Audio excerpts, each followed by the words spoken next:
4-1 win for Chelsea would have you believe that Chelsea won this game nice and easy, but you'd be completely wrong. This was a match that really Chelsea were fortunate and lucky to win. Even though Tottenham went down to 9 men, throughout this entire match, Chelsea had time and time again to put this match away, and it took into the 75th minute and in stoppage time for them to secure the win over Tottenham. Now, in today's video, we are going to talk about what all happened in this match because there is so much to unpack. This match, end to end, 2 red cards, multiple goals disallowed.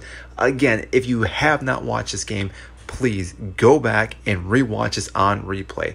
Now, first, let's start talking about Chelsea and what they did right, because there are a few things that they did get right.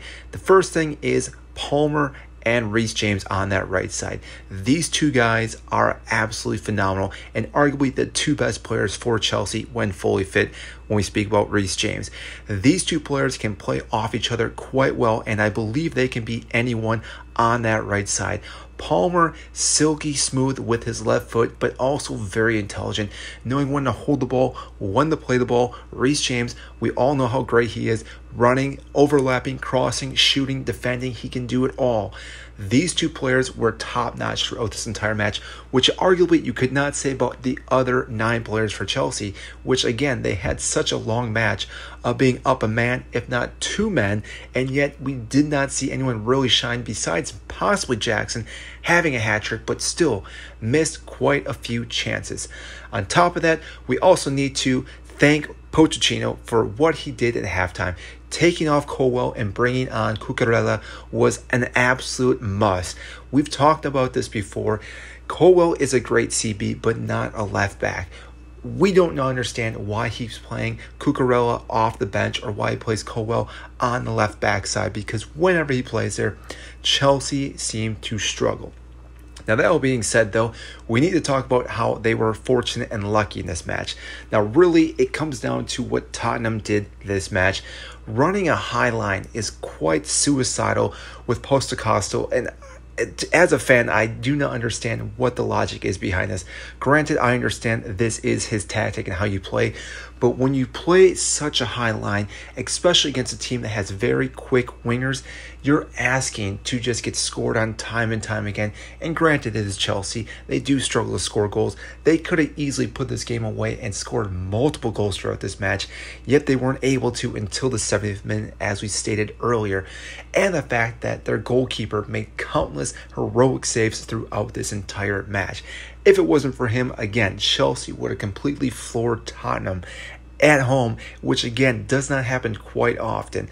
Now, that all being said, looking at this though, Tottenham did have their chances. Before the red cards were dished out, Tottenham were in control of this match. This game was for Tottenham.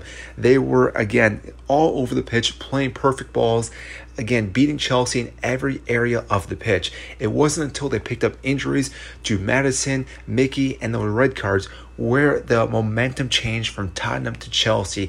And even then, at that point, Tottenham still, again, had their chances, which, again, arguably makes sense why they did the high line. But still, looking at this, had they played a low block, we all know how Chelsea struggle against the low block. And we've also seen Chelsea lose to 10-man sides already this season. We saw it against West Ham.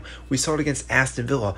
Tottenham could have easily done the same thing and learned from those mistakes that Chelsea had done before earlier this season, yet they did not take an opportunity to take advantage of that, and therefore they lost all 3 points. Now, Chelsea obviously are going to be very happy about this.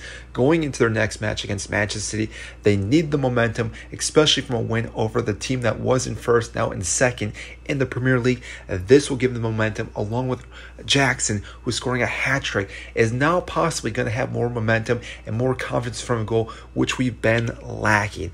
This match, again, if you have not watched it, I highly recommend you go back, rewatch it, and just see how ridiculous it is from end to end, from the first minute to the 90th or plus, because this game went for so much longer. 12 minutes of stoppage time in the first half, and I can't remember how much in the second half, but overall, phenomenal match. Chelsea getting all 3 points and moving on to play Manchester City this upcoming weekend. if you enjoyed this video, make sure to give this a like, subscribe if you have not, and share it to anyone that you think will enjoy this.